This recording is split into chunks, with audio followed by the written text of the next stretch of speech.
ശരിക്കും ഇതൊരു ഒറ്റപ്പെട്ട വീടാണല്ലോ. കിരണോട് വാടകയ്ക്ക് താമസിക്കുക. ഉടമസ്ഥൻ അമേരിക്കയിലാ. Mister Mathew Joseph.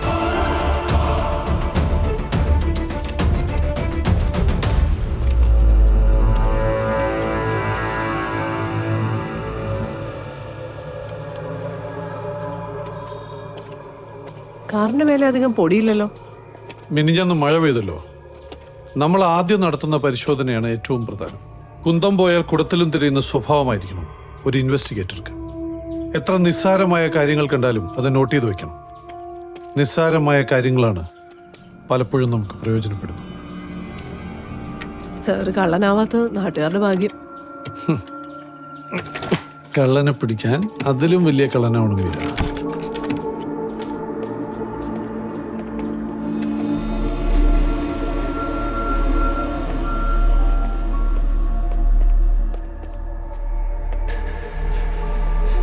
ഒറ്റനോട്ടത്തിൽ അസാധാരണമായൊന്നും തോന്നില്ല അല്ലേ? അങ്ങനെയാണെങ്കിൽ അതിന് ശേഷമായിരിക്കും അയാൾക്ക് എന്തെങ്കിലും സംഭവിച്ചിട്ടുണ്ടാകും. പക്ഷെ അതിനു മുമ്പ് ആ ലാപ്ടോപ്പ് എവിടെയാണെന്ന് അറിയണം.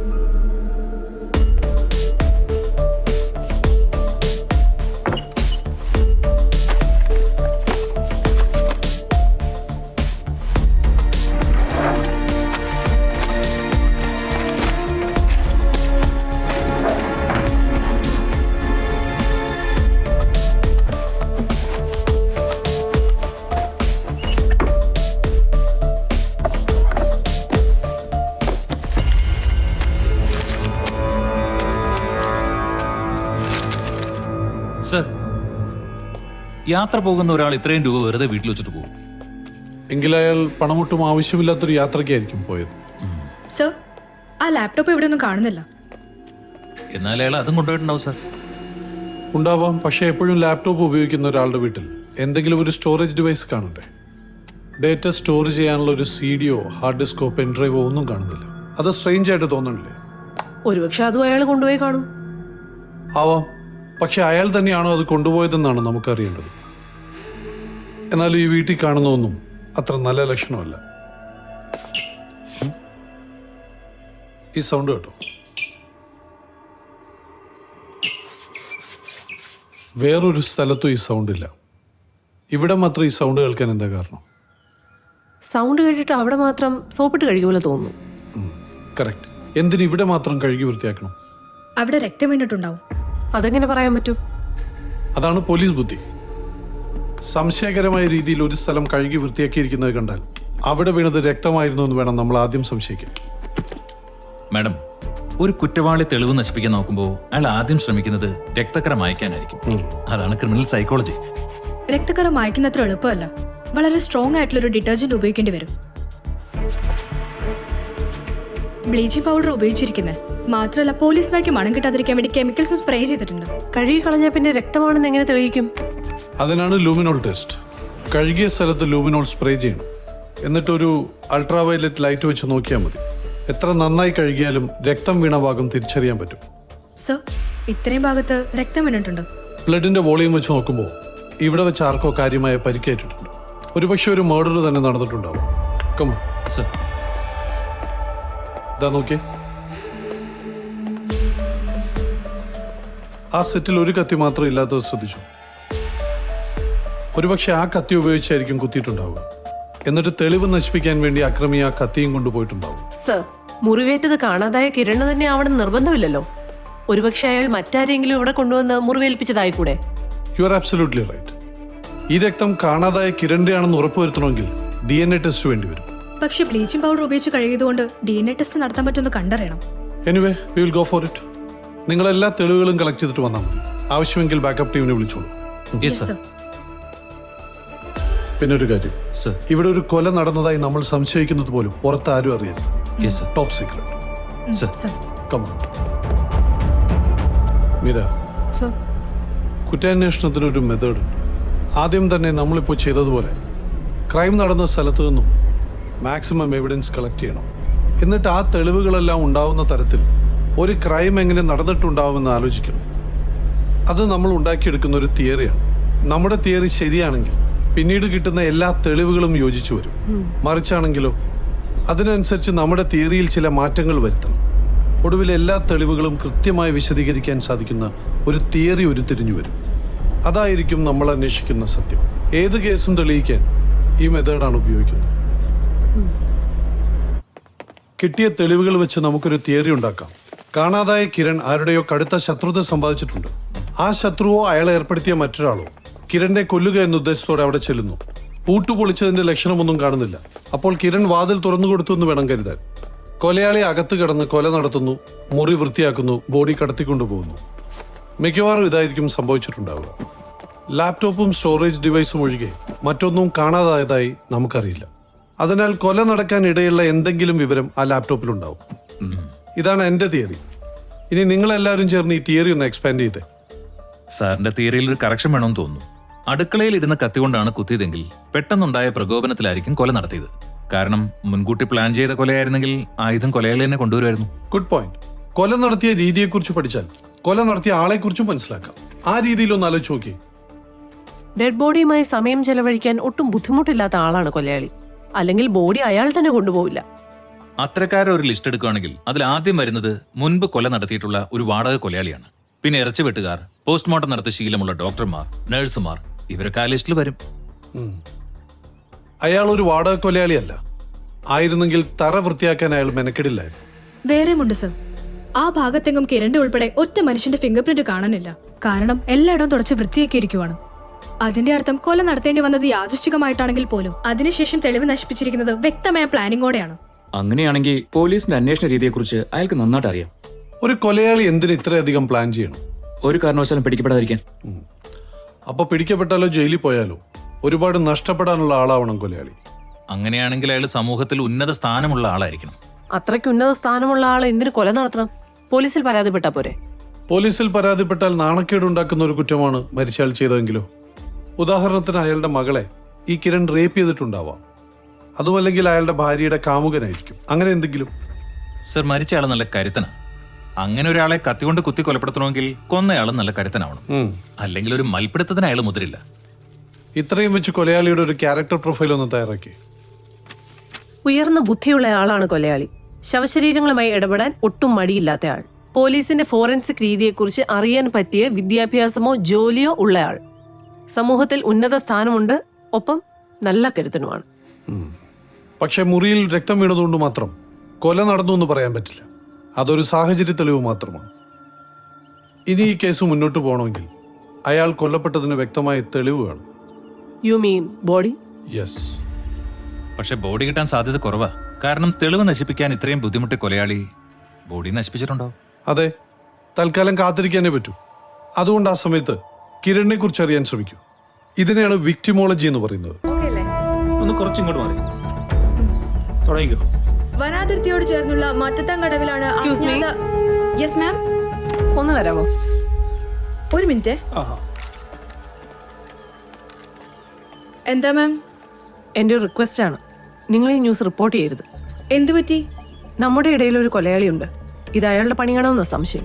ബോഡി കണ്ടെത്തിയ വിവരം പുറത്തു വന്ന കൊലയാളി അലർട്ടാവും, രക്ഷപ്പെടുകയും ചെയ്യും. അതുകൊണ്ടാ മാം, അത് നിങ്ങൾ സഹകരിക്കണം. ഒരാഴ്ചത്തേക്ക് മതി. അത് കഴിഞ്ഞ് ന്യൂസ് പുറത്തു വിട്ടോളൂ. പറഞ്ഞത് മാഡ് ആയതുകൊണ്ട് ചെയ്യാം. Thank you, I appreciate that.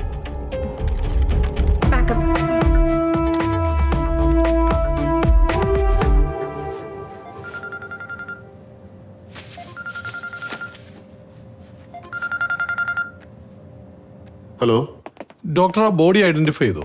Yes, അത് കാണാതായ കിരൺ തന്നെ. ഡോക്ടർ, റിപ്പോർട്ട് എപ്പോൾ തരും? പ്രിലിമിനറി റിപ്പോർട്ട് വേഗം തരാം. ഫൈനൽ റിപ്പോർട്ട് കുറച്ച് ദിവസം എടുക്കും. ചാക്കിനുള്ളിൽ നിന്ന് ഒരു കത്തി കിട്ടിയോ? യെസ്. ഒരു കറുത്ത പിടിയുള്ള കത്തിയാണോ? അതെ. കത്തിയുടെ കൂടെ രക്തം പുരണ്ട ഒരു തുണി ഉണ്ടായിരുന്നോ? ഉണ്ട്, കട്ടിയുള്ള ഒരു ടവൽ. ചാക്കിനുള്ളിൽ നിന്നൊരു ലാപ്ടോപ്പ് കിട്ടിയോ? ഇല്ലല്ലോ. Thank you doctor. കണ്ടോ, കാണാതെ പോയ ലാപ്ടോപ്പ് അയാളുടെ വീട്ടിലില്ല, ഓഫീസിലില്ല, ബോഡിയുടെ കൂടെയുമില്ല. വേറൊരു സാധനം മോഷണം പോയിട്ടുമില്ല. അതിനൊറ്റ വിശദീകരണമേ ഉള്ളൂ. ലാപ്ടോപ്പ് കൊണ്ടുപോയത് ആ കൊലയാളി തന്നെയാണ്. കൊല നടക്കാൻ കാരണമായ എന്തെങ്കിലും വിവരം ആ ലാപ്ടോപ്പിലുണ്ടാവും, തീർച്ച. ഒരാൾക്കും അയാൾ അറിയാതെ ഇത്ര വലിയ ശത്രു ഉണ്ടാവില്ല. നമുക്ക് ആ വഴിക്ക് തന്നെ അന്വേഷിക്കാം. ഓക്കെ. കിരണിനെ പറ്റി എന്തെങ്കിലും വിവരം കിട്ടിയോ? ഇല്ല സാർ, ഇതുവരെ വിളിച്ചിട്ടില്ല. അയാളുടെ ഫോണിൽ നിന്ന് ഇങ്ങോട്ട് ആരെങ്കിലും വിളിച്ചോ? ഇല്ല, എപ്പോ വിളിച്ചാലും ഫോൺ സ്വിച്ച് ഓഫാ. അയാൾക്ക് ശത്രുക്കൾ ആരെങ്കിലും ഉണ്ടോ? എന്റെ അറിവിലില്ല. ഒന്ന് ഓർത്ത് നോക്കിയേ, ഏതു മനുഷ്യനും ഉണ്ടാവില്ലേ ഒരു ശത്രു? ഞാൻ ഇവിടെ വെച്ച് മാത്രമേ അദ്ദേഹത്തെ കാണാറുള്ളൂ. ഇവിടെ വരുന്ന എല്ലാവരോടും വളരെ ഫ്രണ്ട്ലി ആയിട്ടുള്ള പെരുമാറ്റം. സ്ത്രീകളോടും വളരെ ഫ്രണ്ട്ലി ആയിരുന്നോ? അതെ മാഡം. അതിലാരോടെങ്കിലും പ്രത്യേകിച്ചൊരു അടുപ്പം ഉണ്ടായിരുന്നോ? അതറിയില്ല, പക്ഷെ എല്ലാ സ്ത്രീകൾക്കും അദ്ദേഹത്തെ ഇഷ്ടമായിരുന്നു. അതെന്താ? കാണാൻ നല്ല ഹാൻസമാ, പിന്നെ നല്ല പെരുമാറ്റം. ഇവിടുത്തെ എല്ലാ കസ്റ്റമേഴ്സിന്റെയും ഫോൺ നമ്പറും അഡ്രസ്സും ഇല്ലേ? ഉണ്ട് മാഡം. അതിന്റെ ഒരു കോപ്പി വേണമല്ലോ. തരാം. കഴിഞ്ഞ ഒരു മാസത്തിനിടയ്ക്ക് സംശയകരമായ രീതിയിൽ ആരെങ്കിലും ഇവിടെ വന്നിട്ടുണ്ടോ? അങ്ങനെ തോന്നിയിട്ടില്ല. സംശയകരമായ ഒരു ഫോൺ കോൾ? ഇല്ല സർ. ഇവിടെ സാധാരണ വന്നുകൊണ്ടിരുന്ന ആരെങ്കിലും ഇപ്പോൾ വരാതിരിക്കുന്നുണ്ടോ? ഇല്ല സർ, എല്ലാവരും തന്നെ വരുന്നുണ്ട്. അങ്ങനെ എന്തെങ്കിലും ഉണ്ടായാൽ എന്നെ അറിയിക്കണം. അറിയിക്കാം സർ. കേട്ടെടുത്തോളം ഇയാൾക്ക് ഒരുപാട് സ്ത്രീ സുഹൃത്തുക്കളുണ്ട്. അതിലേതെങ്കിലും ഒരു ബന്ധം അതിരുവിട്ടതാണെങ്കിലോ? അങ്ങനെയാണെങ്കിൽ ആ സ്ത്രീയുടെ ഭർത്താവോ സഹോദരനോ അച്ഛനോ ആയിരിക്കും ഈ കൊല നടത്തിയത്. കിരണിന്റെ ഫോൺ റെക്കോർഡ്സ് പരിശോധിച്ചു. സാറ് പറഞ്ഞത് ശരിയാണ്. വിളി കൂടുതലും സ്ത്രീകളുമായിട്ടാണ്. അവർ തിരിച്ചും വിളിക്കാറുണ്ട്. പക്ഷെ അതിലൊരു നമ്പർ മാത്രം ഡിഫറെൻ്റ് ആണ്. ആ നമ്പറിൽ നിന്ന് ആദ്യത്തെ കോൾ വരുന്നത് കിരൺ കാണാതാവുന്നതിന് ഒരാഴ്ച മുമ്പാണ്. കിരൺ തിരിച്ചും വിളിച്ചിട്ടുണ്ട്. അതൊന്ന് അന്വേഷിക്കണ്ടേ? അന്വേഷിക്കണം. ഞാൻ പറഞ്ഞിട്ടില്ലേ, കുന്തം പോയ കുടത്തിലും തിരയണം. ആ നമ്പർ ട്രേസ് ചെയ്തോ? അതൊരു ശ്രുതി ജോൺ സാമുവൽ, നമ്മുടെ സാമുവൽ ഗ്രൂപ്പിന്റെ ഓണറിന്റെ മോള്. എന്ന് വെച്ചാൽ ഡോക്ടർ അരുണിന്റെ ഭാര്യ? അത് തന്നെ. ഡോക്ടറിന്റെ ഭാര്യയ്ക്ക് ഇയാളുമായിട്ട് എന്താ ഇടപാട്? നമുക്കത് അവരോട് തന്നെ ചോദിക്കാം.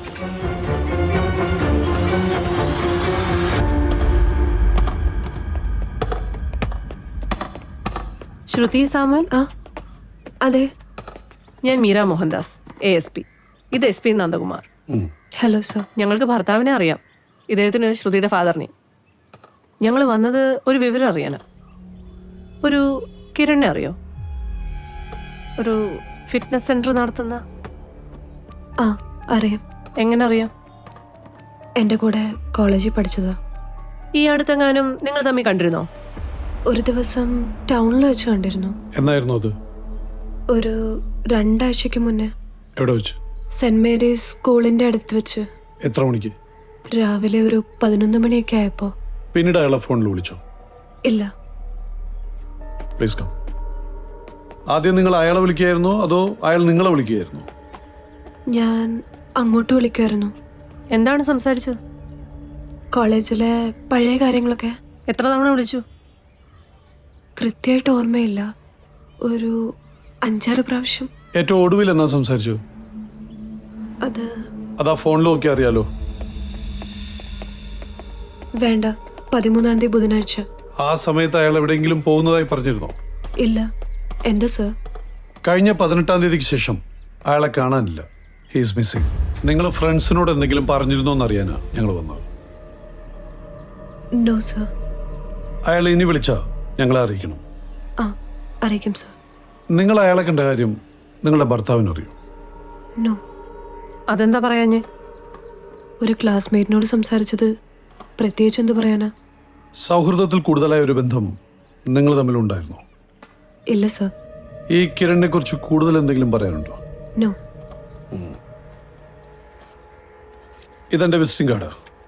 ഒന്നുകൂടി ആലോചിച്ച് നോക്കുമ്പോൾ കൂടുതൽ എന്തെങ്കിലും പറയണമെന്ന് തോന്നിയാൽ എന്നെ വിളിക്കാൻ മടിക്കണ്ട.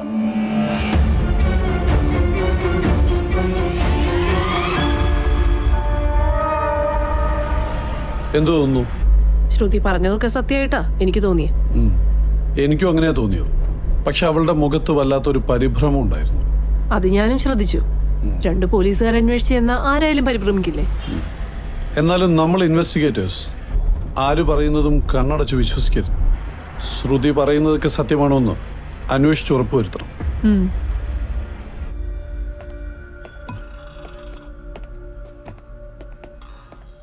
റോണിഷയല്ലേ? അതെ. ഞാനാ വിളിച്ചേ. ഓ, ഇരിക്കൂ. No thanks. ഇത് ഫിനാൻസ് കമ്പനിയല്ലേ?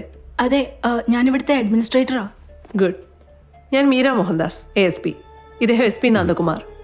ഫോൺ ചെയ്തപ്പോ പറഞ്ഞില്ലല്ലോ പോലീസാണെന്ന്. പേടിക്കണ്ട, ഞങ്ങൾ വന്ന ഒരു വിവരം അറിയാനാ.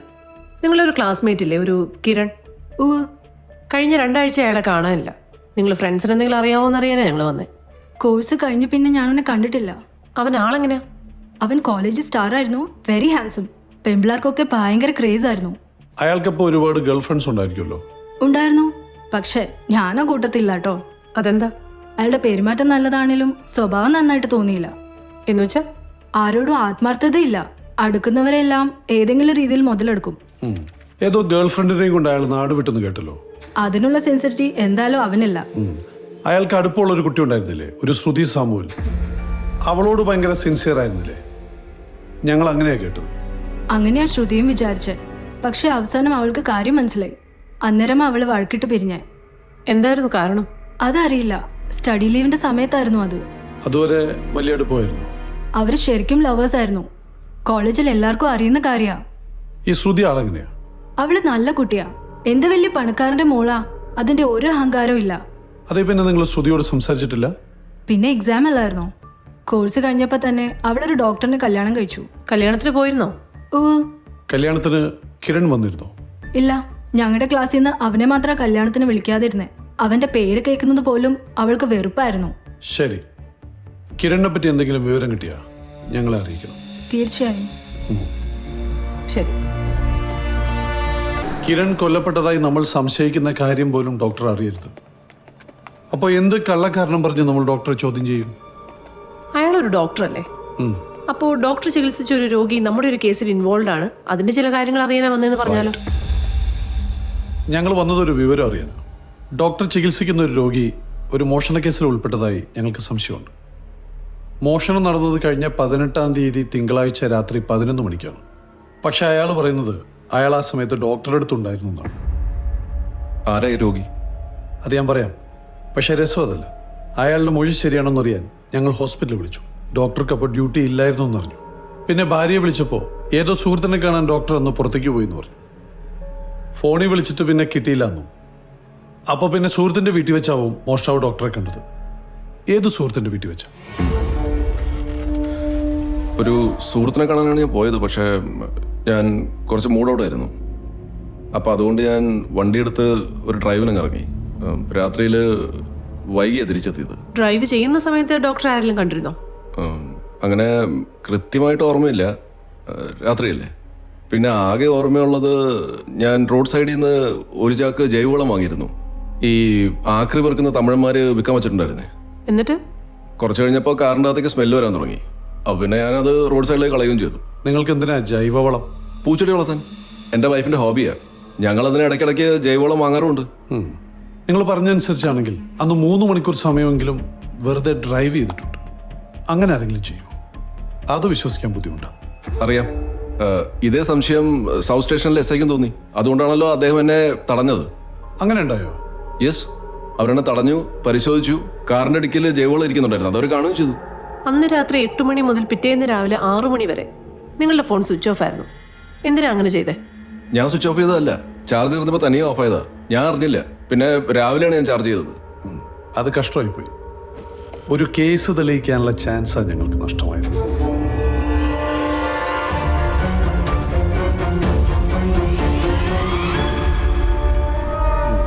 ഡോക്ടർ പിടിതരുന്നില്ലല്ലോ.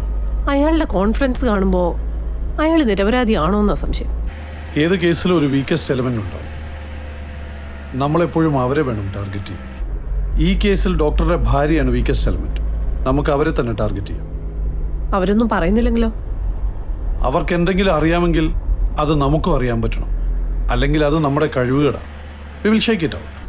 ഇതൊരു പ്രാക്ടീസായി എടുത്തോളൂ. Meera, you are going to question her. അത് വേണോ സർ? വേണം. മാഡം എന്താ ഇങ്ങനെ ചോദിക്കുന്നേ? ഉത്തരം പറയൂ. കിരൺ നിങ്ങളുടെ ലവർ ആയിരുന്നില്ലേ?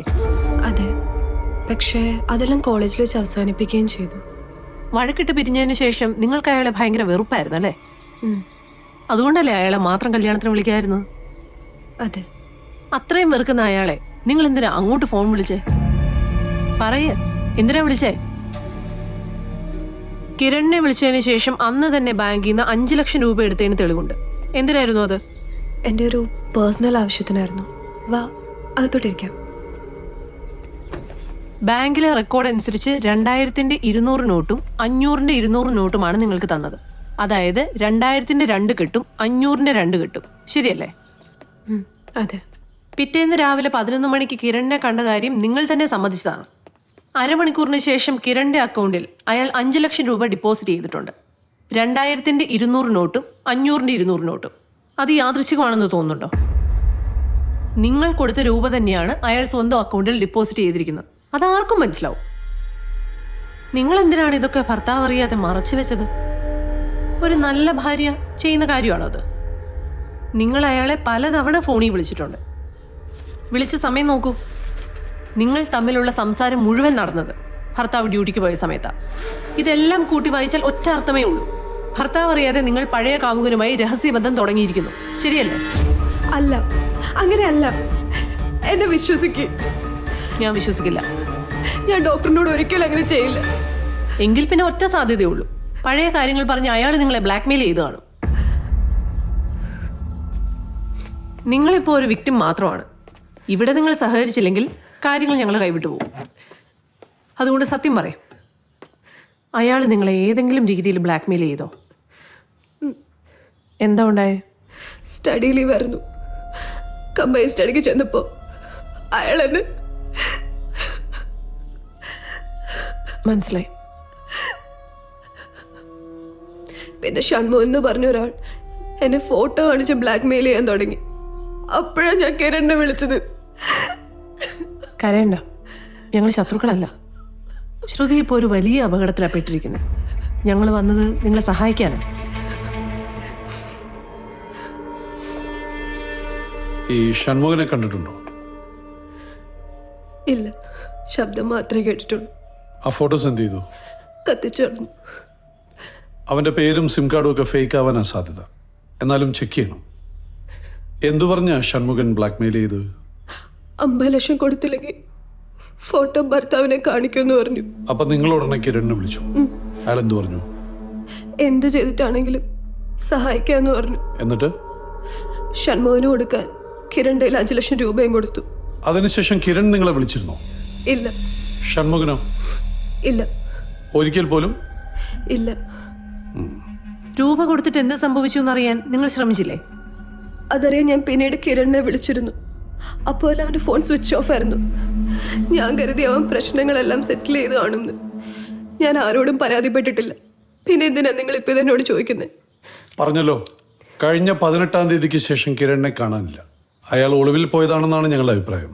പക്ഷെ അയാളെ ആരെങ്കിലും കൊലപ്പെടുത്തിയതാവാനും സാധ്യതയുണ്ട്. കിരൺ കൊല്ലപ്പെട്ടു എന്ന് പറയാൻ ഞങ്ങളുടെ കയ്യിൽ തെളിവൊന്നുമില്ല. പക്ഷെ അങ്ങനെ ഒരു സാധ്യതയെക്കുറിച്ച് പോലീസിന് സംശയിച്ചേ പറ്റൂ. അങ്ങനെ സംഭവിച്ചിട്ടുണ്ടെങ്കിൽ നിങ്ങളുടെ ഭർത്താവിനെ ഞങ്ങൾക്ക് സംശയിക്കേണ്ടി വരും. നോ സർ, ഡോക്ടർ ഒരിക്കലും അങ്ങനെ ചെയ്യില്ല. അത് ശരിയായിരിക്കാം. പക്ഷെ ഞങ്ങൾക്ക് ഒരാളെ കുറ്റവാളി എന്ന് സംശയിക്കാൻ 3 കാര്യങ്ങൾ ഒത്തുവരണം. Motive, means, opportunity. ഈ 3 കാര്യങ്ങൾ ഒത്തുവരുന്ന ഒരാൾ നിങ്ങളുടെ ഭർത്താവാണ്. എങ്ങനെ? പറയാം. കിരൺ നിങ്ങളെ ബ്ലാക്ക്മെയിൽ ചെയ്യുന്നു.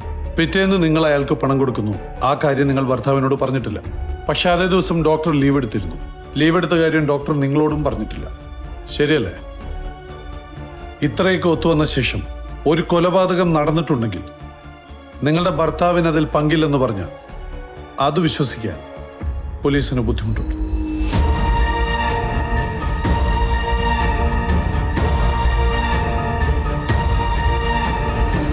വേറൊരു കാര്യം ശ്രദ്ധിച്ചോ?